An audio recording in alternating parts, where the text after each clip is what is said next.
Hello chaps, thanks for stopping by once again. My name's John Robson from John Robson Guitar Tuition, and I've got to tell you I'm really blown away by the response that everyone has made to the Harley Benton Les Paul copy review that I posted a few weeks ago. It seems to have really taken off, loads of views, and so thanks guys for checking out that review. It is a beautiful guitar, and seeing as how that review seemed so popular, I thought I'd just give you a quick update on this guitar. This is, out of all the guitars that I own, probably my favourite. It seems to be the one I end up reaching for most of the time. As you can tell, it's a Telecaster, although it's not a Fender Telecaster. I did another video earlier about this guitar, going into a bit more depth when I first got it, but I've tweaked it a little bit since then, so I just thought I'd do an update. If you've already seen that video, I won't bore you with all the details and kind of ins and outs of what I've done to this guitar. I'll just give you a brief summary.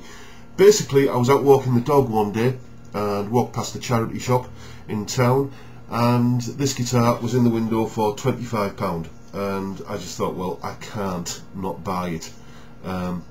You could tell just by looking at it in the window that it had a proper solid wood body, not ply. It's actually poplar. It's a 4-piece poplar body. To put that into context, the standard Fender Telecaster, the one that's made in Mexico, has, I think in some cases, up to 7 pieces of poplar or basswood or whatever it is they make those guitars out of these days in the body. This is a 4-piece body. That's quite respectable, I think. And poplar is a great wood for making Telecasters out of. They're being made out of that at various points in the guitar's history. So yeah, no problems there. Maple neck with, I think it's a separate maple fingerboard, but we've still got the skunk stripe down the back. So yeah, standard kind of, so pretty much exactly the sort of thing you'd find on a standard Fender Telecaster made in Mexico model. It's got a lovely satin finish on the neck and feels very comfortable to play on. It didn't feel that comfortable to play on when I first got it, though, it has to be said, because it had a horrible high action, because the truss rod was just kind of completely wrongly adjusted. It wasn't adjusted at all, in fact. So tightened the truss rod a little bit when I got it home. That brought the action down, but then revealed all kinds of fret buzz, so it needed a fret dress. I ended up enlisting the help of a brilliant local guitar technician, luthier, guitar builder, a guy called James Bragg, who's based in Middlesbrough, and he did a wonderful job on the frets for me. He also fitted this new bridge. The guitar, when it came, had quite a rough, sharp-edged feeling bridge, really cheap and nasty. And it had that top loader stringing thing where the strings actually just come out of the back of the bridge here, rather than going through the body and coming out the back as they do now. James fitted this new bridge that I bought, which has got, I'll just hold up to the camera there, you can see hopefully that it's got the 3 brass bridge saddles. That alone makes a big difference to the tone, having brass bridge saddles as opposed to just the generic, I guess there must be steel bridge saddles. Excuse me, I am just getting over a dose of man flu. But having the proper, as I say, brass bridge saddles. These are actually the Wilkinson ones that have got the compensated edge on them, so it intonates properly. And the effect of having the strings going through the body and coming out the back into those, there we go, into those little ferrules at the back, really, I think, makes a big difference to the sound of this guitar. I'm not going to make any definitive statements about how all Telecasters should be, but on this guitar it did make a big improvement to the tone.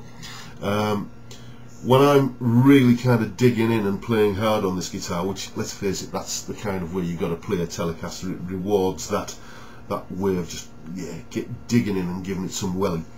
When I'm doing that, I can feel that the strings vibrating in the through the wood of the body and kind of hitting me ribcage. It's a very satisfying experience. The pickups also got swapped out on this guitar. There were just some cheap, nasty ceramic pickups that sounded shrill and brittle and horrible. The neck pickup was, or is I should say, an iron gear pickup, which isn't a brand I've ever heard of before, but yes, they are well worth checking out. This is one of the, I think it's the Iron Gear Steel Foundry Overwound pickup, which is sort of, I guess, an equivalent of a Seymour Duncan quarter pounder style pickup. It's a traditional sounding pickup, but with just a bit more output, so you can just drive the amp a bit harder. The bridge pickup, as you can see, is a Hot Rails style pickup, unbranded. Found that on eBay. And the main thing that you've got to look for when you're buying pickups, I think, is the magnet material. There's basically two types of pickup magnet. There are ceramic magnets, which are best avoided, and Alnico magnet pickups.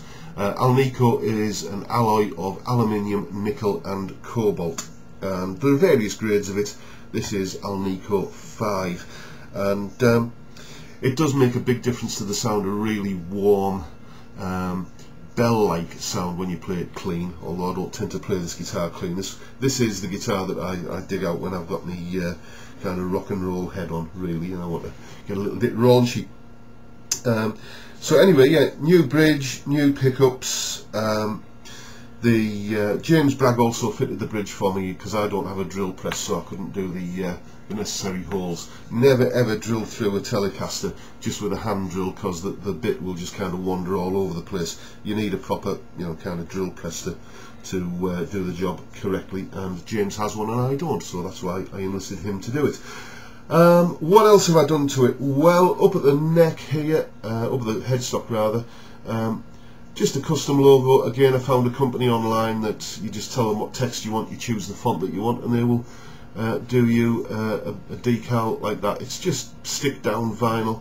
I was a bit skeptical about whether it was going to be rugged enough, but it seems to be holding up fine so far, and it just finishes the guitar off nicely. JR guitar.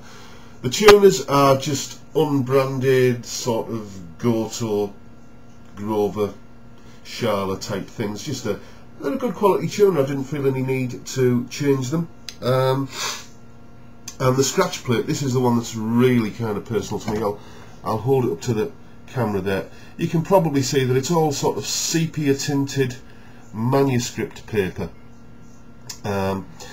It is the original white scratch plate underneath there, but my missus has a bit of a hobby of upcycling bits of furniture. She goes to auctions and charity shops and picks up a chest of drawers, or a kind of a nest of tables for a £5, and does kind of various artistic effects on them using decoupage, which is what this is. Basically, it's just rice paper that you stick down with PVA glue and then varnish over the top, sand it back, varnish a few times until you build up a nice kind of sheen on it. And she did that for me. And there's not another scratch plate like that on a Telecaster anywhere else in the world, which I kind of quite like. So that is a brief history of this guitar. What does it sound like? Well, earlier on today I put together a little piece of music using this guitar. As ever, I'm plugged into my Vox Tone Lab, which is just on the shelf up there, out of shot. All of the examples that you're going to hear now are being played through the US high gain setting on the Tone Lab, which I believe is kind of a Soldano amp model. I'm basically just using the tone control, the volume control on the guitar to adjust the amount of gain that I've got. When I do the big lead break thing, the volume's on full, and for various other parts, like there's a little funky guitar part, funky kind of rhythm part in there that I do, I'm backing the volume off, and at the intro it starts off with kind of a traditional kind of Telecaster bridge pickup, rock and roll kind of lick. Again, the gain's backed off there, but I'm controlling basically all the sounds from the guitar. I go through a variety of pickup settings, so you can hear what the guitar sounds like in a range of different contexts, and here's what I came up with.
Right, well I think you'll agree that that is a pretty credible sounding guitar for something that was just found in a charity shop. That is, I would say, easily as good as any of the US or Mexican Telecasters that I've owned in the past, and yeah, I've got to tell you, I'm quite happy with it, especially when we look at how much the whole project cost. So let's move on to that now. Let's have a look at what this guitar that you've just heard cost in order to put together. Well, the guitar cost me £25. The bridge with the through body stringing and the compensated brass bridge saddles totaled up to £10. The pickups, which consist of an iron gear steel foundry overwound neck pickup and an unbranded Alnico 5 Hot Rails style humbucker for the bridge that I found on eBay, both of those together added up to £45. Having James Bragg do the fret dress for me cost me £50, and he charged me £30 to do the fitting of the bridge and drilling the necessary holes, and the logo and the materials necessary for customizing the scratch plate added up to £5, making a total of £165.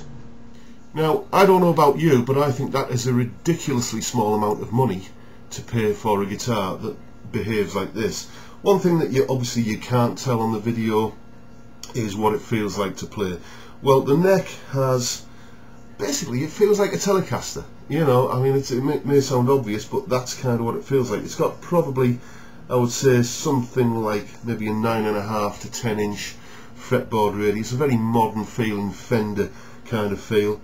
The neck profile is pretty close to what Fender call the modern C profile. It feels like a modern Telecaster. You've got medium jumbo frets. It's everything that you want from this style of guitar, really. The action, with James Bragg's wonderful work on the frets, the action is beautifully low. It intonates perfectly. It does everything you want, really. It's pretty much my go-to guitar for most things that I do. It is a really versatile instrument, and whilst not everybody is going to be lucky enough to be able to walk past a charity shop and see a guitar on sale for 25 quid, I'm just wondering actually what this guitar started out as. I'm pretty sure that it's probably a guitar someone tried to build out of parts and couldn't quite get it finished, and then ended up giving it to a charity shop when they got fed up with it. It certainly wasn't branded with any manufacturer's name or anything when I got it. So let's say it's just a kit guitar or a parts bin guitar that got abandoned as a project. But you know, not everyone's going to be lucky enough. I doubt if I'd ever be lucky enough again to find a guitar that cheap. But when you consider it, if you look at possibly buying a Squire, like an Affinity Telecaster, which is the sort of bottom rung of the ladder when it comes to buying a Fender Telecaster, they're about 150 quid you can find those for. So, you know, this guitar here cost 165 with everything I've done to it. 25 of that was the actual cost of the project guitar to begin with. So if you subtract that 25 off, I've spent 140 quid on it. If you buy a £150 Squire Telecaster, the Affinity range, and then spend 145 quid on that, you're coming in at under 300 quid, and you're getting a much better guitar than you would buy if you went out and bought an equivalent off the peg guitar for kind of say 300 quid. So it's well worth doing, and all you need really is to be on good terms and have a good local guitar technician and repairer, as I've got the wonderful James Bragg. Most guitar shops have a guy who works there who'll do the work for you if you're not confident, as I wasn't with drilling the holes or doing the fret dress and stuff. But you know, it's a very, very cost-effective way of owning pretty much what is a custom-built guitar. You know, I had a look on Fender's website a couple of days ago, and there isn't a Telecaster with this spec, with a Hot Rails style humbucker at the bridge and kind of a moderately high output single coil at the neck, and you know, a nice fancy looking scratch plate of some description, like something like pearloid or tortoise shell that you would kind of like to have rather than just a plain white or black. There just isn't a guitar like that in Fender's range at the moment. So this is effectively, I guess you'd say, a custom built guitar. And you know, I paid 165 quid in total to have this custom built guitar. If you start off with you know, something like a Squire, then you're going to be paying around about 300 to have, you know, a guitar that is bespoke, custom made for you, which I think that's astonishing value. So there you go. There you go, folks. That's the update on the charity shop Telecaster. It's a beautiful guitar. I love it loads. And well, thanks for watching, and I'll see you all again next time. Bye for now.